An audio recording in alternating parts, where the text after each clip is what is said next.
Welcome to mini foods Jaisingh. எல்லோருக்கும் வணக்கம்.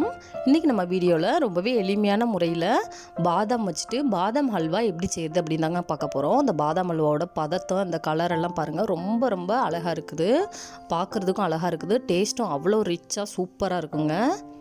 நீங்கள் இந்த அல்வா அடிக்கடி பண்ணாட்டாலும் எப்போயாவது ஒரு முறையாவது செஞ்சு சாப்பிட்டு பாருங்கள். ரொம்ப ரொம்ப டேஸ்ட்டாக இருக்கும்.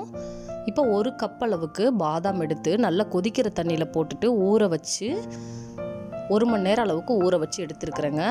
நம்ம நல்லா ஊறிடுச்சுன்னா இது போல் அந்த தோலை வந்துட்டு இது போல் அமுக்கி விட்டாலே அந்த தோல் அழகாக வெளியில் வந்துடும். இப்போ இந்த 1 கப் அளவுக்கு நான் பாதாம் எடுத்துருக்குறேன். இது போல் தோலெல்லாம் நீக்கிட்டு இதை வந்துட்டு ஒரு மிக்ஸி ஜாருக்கு மாற்றிக்கலாம். நல்லா சுடுதண்ணி கொதிக்க வச்சுட்டு ஆஃப் பண்ணிவிட்டு பாதாமை போட்டு ஊற வைக்கணுங்க. இப்போ இது போல் நல்லா தேங்காய் அரைக்கிற மாதிரி நல்லா அரைச்சி எடுத்துக்கோங்க. ரொம்ப நைஸாக அரைக்க வேணாம். இது போல் லைட்டாக திப்பியாக தெரிகிற மாதிரி அரைச்சி எடுத்துக்கோங்க. தேவையான அளவுக்கு தண்ணி கலந்து அரைச்சிக்கலாம். இப்போ ஒரு நான்ஸ்டிக் தவா அடுப்பில் வச்சுட்டு அதில் 1 கப் அளவுக்கு பால் சேர்த்துருக்குறேன். அந்த பால் கூட நம்ம அரைச்சி எடுத்து வச்சுருக்கிற அந்த பாதாமையும் சேர்த்துடலாம். எல்லாமே ஒரே பாத்திரத்தை வச்சு அளந்து எடுத்துக்கோங்க. இதில் கொஞ்சமாக குங்குமப்பூ சேர்த்துக்கிறேன்.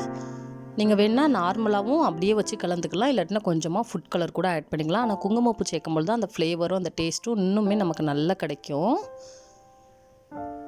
பாதாமும் சுகரு நெய் எல்லாத்தையுமே ஒரே பாத்திரத்தை வச்சு நீங்கள் அளந்து எடுத்துக்கோங்க. அடுப்பை மிதமான தீயில் வச்சுட்டு இது போல் கலந்து கொடுத்துக்கிட்டே இருங்க. சீக்கிரமாக அடி பிடிக்க ஆரம்பிக்கும். பாருங்கள், இப்போ நல்லா திக்காயிட்டு வந்துருச்சு. ஒரு 5லேருந்து 10 நிமிஷம் கலந்தனே திக்காயிருக்கும். 1 கப்பு பாதாமுக்கு இப்போ 1 கப் அளவுக்கு சுகர் சேர்த்துக்கிறேன். ஒரு 3 டேபிள் ஸ்பூன் அளவுக்கு நெய் சேர்த்துக்கிறேன். மொத்தமாக இதுக்கு வந்துட்டு 1/2 கப் அளவுக்கு நெய் தேவைப்படும்.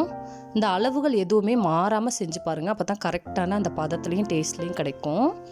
அடுப்பை மிதமான தீயிலேயே வச்சுக்கோங்க. வச்சுட்டு இது போல் கலந்து கொடுத்துக்கிட்டே இருங்க. அந்த சுகர் சேர்த்ததுக்கப்புறம் அந்த பாதாம் நல்ல லிக்விடாக மாறி வந்துடும். இப்போ ஒரு 15 மினிட்ஸுக்கு அதை நம்ம கலந்து கொடுக்கணும். இப்போ திருப்பியும் ஒரு 3 டேபிள் ஸ்பூன் அளவுக்கு நெய் சேர்த்துருக்குறேன். மொத்தமாக 1/2 கப் அளவுக்கு தேவைப்படுங்க. அதை வந்துட்டு நம்ம கொஞ்சம் கொஞ்சமாக பிரித்து சேர்த்துக்கலாம். இது போல் அடுப்பை மிதமான தீயிலேயே வச்சுட்டு நல்லா கலந்து கொடுங்க. இப்போ பாதாம் பாருங்கள் நல்லா திரண்டு பாத்திரத்தில் ஒட்டாத பதத்துக்கு வந்துருச்சு. கரண்டியில் ஒட்ட தான் செய்யும், ஆனால் ஆறுனதுக்கப்புறம் கரெக்டாக பர்ஃபெக்டாக ஒட்டாத பதத்துக்கு வந்துடும். இப்போ இதில் கொஞ்சமாக துருவுன பாதாம் சேர்த்துக்கலாம். 1 ஸ்பூன் அளவுக்கு ஆஃப் பண்ண போகும்பொழுது நெய் சேர்த்துக்கலாங்க. அந்த கலர் பாருங்கள், குங்குமப்பூ சேர்த்துருக்கனால ஒரு அழகான கலரில் வந்திருக்குது. இப்போ இதை நல்லா கலந்து விட்டுக்கலாம். ஆறுனதுக்கப்புறம் நல்லா வந்துட்டு ஒட்டாத பதத்தில் வந்துருங்க. அவ்வளோதான். ரொம்ப ரொம்ப சுவையான ரிச்சான பாதாம் ஹல்வா நம்ம ஈஸியாக செஞ்சு முடிச்சாச்சு. இந்த வீடியோ பிடிச்சிச்சின்னா லைக் பண்ணுங்கள், கமெண்ட் பண்ணுங்கள், உங்கள் ஃப்ரெண்ட்ஸ் அண்ட் ஃபேமிலிஸ்க்கும் ஷேர் பண்ணுங்கள். இதே போல் சிம்பிளான ரெசிபிஸ் வீடியோ தொடர்ந்து பார்க்குறதுக்கு மறக்காமல் நம்ம mini foods Jaisingh channel subscribe பண்ணுங்கள். தேங்க்ஸ் ஃபார் வாட்சிங்.